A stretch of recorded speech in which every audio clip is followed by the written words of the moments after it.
जूते में रख दें ये चीज़, शत्रु का नामो निशान तक मिट जाएगा। दोस्तों, जो लोग शत्रुओं से परेशान हैं, जो लोग कई प्रयत्न कर कर के थक चुके हैं, शत्रु उनका पीछा नहीं छोड़ रहा है, मान सम्मान गिराता रहता है, बार बार हमें मिट्टी में मिलाना चाहता है, हमारे मान सम्मान को हलाल करना चाहता है, हमारे मान सम्मान को गिराना चाहता है, हर जगह हमारी काट करता है, हमारी महिलाओं पे गंदी नज़र रखता है, हर जगह से नीचा दिखाना चाहता है, दोस्तों उनका नुकसान करना चाहता है, तो दोस्तों जैसे उनकी संपत्ति हड़प करना चाहता है। लेकिन शत्रु अपने आप में बहुत पावरफुल है। ऐसा शत्रु जो कि अपने आप में बहुत पावरफुल है और ऐसा शत्रु का सामना नहीं किया जा सकता। तो ऐसे शत्रु से कैसे पीछा छुड़ाएं?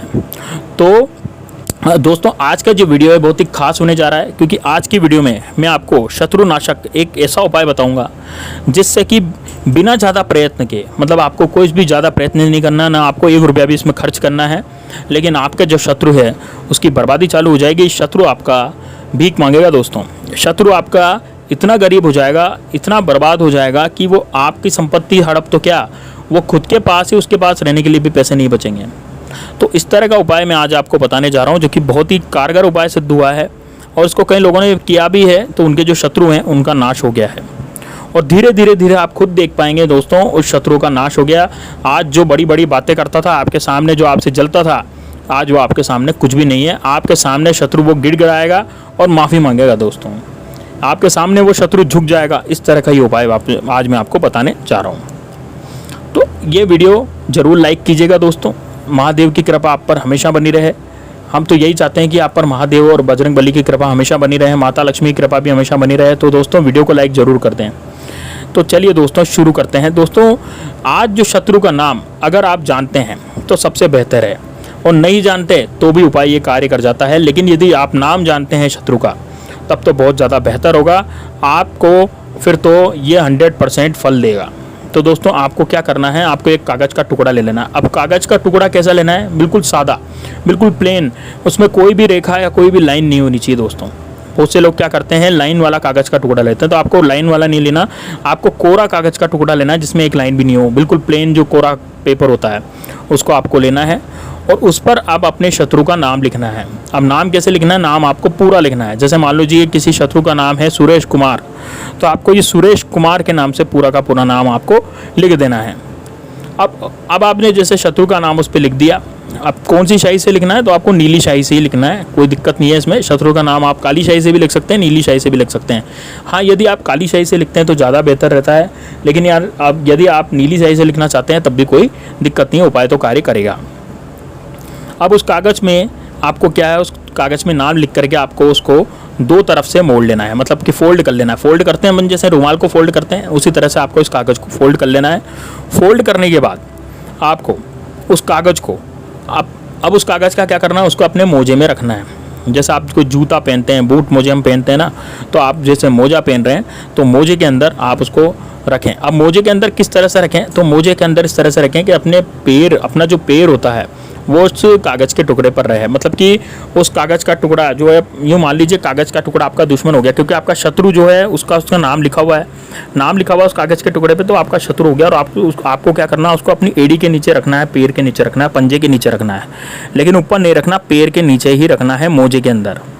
तो आप क्या करें, उस कागज़ को अपने मोजे के अंदर रख लें और मोजा इस तरह से चढ़ाएँ पैर में कि आपका जो वो कागज़ है वो पैर के नीचे रहे। अब दोस्तों कौन सा पैर यूज़ करना है? तो दोस्तों इसमें राइट पैर यानी दायां पैर, आपको अपने दाएं पैर के नीचे इसको रखना है। दाएं पैर के नीचे आप रख लेंगे कागज़ को फोल्ड करके। अब आप जूते पहन लेना है। जूते पहनने के बाद आप क्या करना है, अब आपको ज़मीन पर पैर मारना है, और ज़मीन पर पैर मारना है। और ज़मीन पर जब आप पैर मारेंगे तो उस समय आपको दिमाग में ये शत्रु के बारे में सोचना है, जो भी आपका शत्रु है, और उसका नाम लेना है उसके बारे में। मतलब कि आपके मानस पटल पर, आपके दिमाग में, आपकी सोच में वो वाला भाव आ जाना चाहिए, शत्रु वाला भाव, कि आपका जो शत्रु है, आपके अंदर ऐसा भाव होना चाहिए कि आपके शत्रु को ना आप लातों से मार रहे हैं। यानी आपको जब पैर आप ठपकारेंगे, ज़मीन पर पाँव जब आप मारेंगे उस जूतों के पहनने के बाद, तो आपको ऐसा करना है कि आप शत्रु को लाते मार रहे हैं, आप शत्रु को लातों से मार रहे हैं, ज़ोर ज़ोर से मार रहे हैं। और आपका जो शत्रु है उसका नाम आप लेते रहें। जैसे आपने एक बार पाँव ज़मीन पे मारा तो आपको शत्रु का नाम अपने मन में लेना है, दूसरी बार मारा तब भी अपने मन में लेना है शत्रु का नाम। मतलब जितनी बार भी आप पैर मार रहे हैं तो आपको शत्रु का नाम मन में लेना है। अब यदि मान लीजिए शत्रु का नाम आप नहीं जानते तो फिर आपको उसके अंदर, शत्रु का नाम तो आप जानते नहीं, तो नाम की जगह आपको केवल क्या लिखें, कागज़ में शत्रु लिखें। तो ये एक तरह से कार्य तो करता है लेकिन इतना ज़्यादा कार्य नहीं करता। यदि आपको नाम पता है तो नाम तो बहुत ज़्यादा कार्य करता है, लेकिन यदि आप केवल शत्रु ही लिखेंगे तो ये ज़्यादा उपाय इतना कार्य नहीं करता है। तो ध्यान रखिए दोस्तों, शत्रु का नाम जरूर लिखें। अब शत्रु आपको भाव ये रखना है कि वो शत्रु जैसे कि आपसे गिड़गिड़ा रहा है, आपसे माफ़ी मांग रहा है, रो रहा है, ऐसा आपको सोचना है, ऐसा आपको भाव लाना है पैर ज़मीन पर मारते समय। तो दोस्तों यकीन मानिए आपके शत्रु की कुछ ही समय में बर्बादी होना शुरू हो जाएगी। आपके शत्रु की ऐसी दुर्दशा हो जाएगी कि वो कुछ बोल भी नहीं पाएगा। वो शत्रु अपना सब कुछ खो देगा दोस्तों। वो जिसके पास, आप किससे हड़पने की तो बहुत दूर की बात है, उसके पास भी जो कुछ होगा ना वो खुद भी अपना सब कुछ खो देगा। और आपका जो हड़प करना तो बहुत दूर की बात है दोस्तों, वो तो बचा रहेगा, लेकिन उसके पास जो है ना वो भी बिल्कुल भी नहीं बचेगा। और जब वो कागज़ बिल्कुल नष्ट हो जाए, अब आपको क्या करना है, जैसे आप पेट ठपकारेंगे, आप रोज़ ऐसा करें दोस्तों, रोज़ ऐसा करें। जैसे अब आप कहीं बाहर चले गए है ना, तो वो कागज़ लगा करके आप बाहर चले गए पैर के अंदर। अब वो कागज़ लगा करके आप बाहर चले गए, आपको ठपकारा, पैर ज़मीन पे मारा, तो कोई ऐसा कुछ है नहीं, आपने मार लिया। लेकिन अब जब आप घर पे आएंगे तो वापस जूता खोल लें, जूता खोलने के साथ मोजा भी खोलेंगे और मोजे, उस कागज़ को आपको उस जूते मोजे में ही रखना है। फिर अगले दिन जब भी सैर पर जाएं, जब भी बाहर जाएं, तब वापस से उस मोजे को पहन जाएं और उसमें उस कागज़ को रख लें। अब क्या करें दोस्तों, अब कहीं टाइम बाद, कुछ दिनों बाद ये कागज़ क्या पूरी तरह से गल जाएगा, पूरी तरह से ख़त्म हो जाएगा। आपका शरीर, जो आपका जो शत्रु है वो भी निस्तनाबूद हो जाएगा। तो दोस्तों ये जो कागज़ है, अब इसका क्या करना है, अब इस कागज़ को आपको नष्ट, बिल्कुल आपको ऐसा लगे कि यार बिल्कुल कागज़ अब तो फट ही गया है, गल सा गया है, तो उस कागज़ को निकाल लें। अब आपको गंदे नाले के पास में जाना है ना, निकालने से पहले जाना है, निकालना नहीं है। मतलब अभी तो आपने मोजा पहन के आप गंदे नाले के पास चल के, क्योंकि आपको कागज़ फेंकना था। अब आपको क्या करना है, गंदे नाले के पास या कोई गटर हो उसके पास, साफ पानी में बिल्कुल भी नहीं जाना दोस्तों, आपको जाना गंदे नाले के पास। लेकिन आप ये जो वाला जो उपाय है ना, या घर के आसपास नहीं कर सकते। घर से 500 मीटर दूर होना चाहिए कोई नाला, या फिर कोई गंदा सा नाला होता है ना, गंदा सा गटर होता है, ये घर से 500 मीटर की दूरी पर होना चाहिए। घर के आसपास आपको बिल्कुल भी नहीं करना है। अब घर से 500 मीटर की दूरी पर जाकर के किसी गटर के पास या किसी नाले के पास आप खड़े हो जाएं और उसमें ये जो आपका जो कागज़ है वो निकाल लें। अब कागज़ कैसे निकालना है, कागज़ पूरा ही निकालना है। अब गला टूटा मोड़ा कागज़ रहेगा ना, तो कुछ भी आपका इसका कागज़ का छोटा सा कण भी आपके जूते में या उसमें मोजे में नहीं रहना चाहिए। सब का सब आपको बाहर निकालना है। बाहर निकाल करके आपको क्या करना है, ज़मीन को, पाँव को ज़मीन पर 3 बार मारना है और उसके बाद मोजे से आपको कागज़ निकालना है और गंदे पानी में उसको फेंक देना है। क्या याद रहे दोस्तों, आपको फेंक देना है, आपको प्रवाहित नहीं करना। इनमें दोनों में फ़र्क है। प्रवाहित करने में फ़र्क होता है, फेंकने में फ़र्क होता है। प्रवाहित करने में तो हम बड़े भक्ति भाव से प्रवाहित करते हैं, हमें भक्ति भाव यहाँ नहीं दिखानी है, हमें तो यहाँ क्रोध दिखाना है ना। तो आपको इसको बस केवल फेंक देना है, तुच्छ समझ करके फेंक देना है कि आपका जो शत्रु था आप उसको फेंक रहे हैं।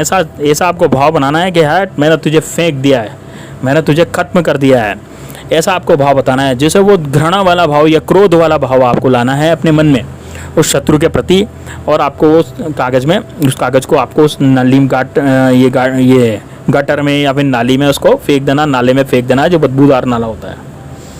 अब दोस्तों आपको उस शत्रु का स्मरण करना है, और शत्रु का स्मरण करना और ये कहना है कि ये जैसे मैंने कागज़ फेंका है इसी तरह से शत्रु भी नाली में प्रवाहित हो जाए, नाली में बह जाए, नाली में उसको फेंक दिया, अपने जीवन से निकाल दिया है। दोस्तों यकीन मानिए उसको जो शत्रु है उस पर इतनी बुरी गाज गिरेगी, इतना बुरा वो मरेगा कि आप खुद देखेंगे कि आप खुद पहचान जाएंगे कि वास्तव में यही मेरा शत्रु था, क्योंकि इसका ही बुरा हुआ है और यही गड़बड़ा गया है। इसका मतलब यह है कि यही मेरा शत्रु था और यही मेरा सबसे बड़ा दुश्मन था। दोस्तों अब आपको घर पे आ जाना है। अब घर पे कैसे आना है, आपको सीधे मुंह करके आपको घर पे आ जाना है, पीछे मुड़कर नहीं देखना है। ये बात आपको बिल्कुल ध्यान रखना है। जहाँ पर भी उस कागज़ को फेंका था उसको आपको अब उस जगह को बिल्कुल भी नहीं पीछे मुड़कर देखना है। आपको घर आ जाना है और घर आकर के आपको हाथ मुँह धो लेने हैं।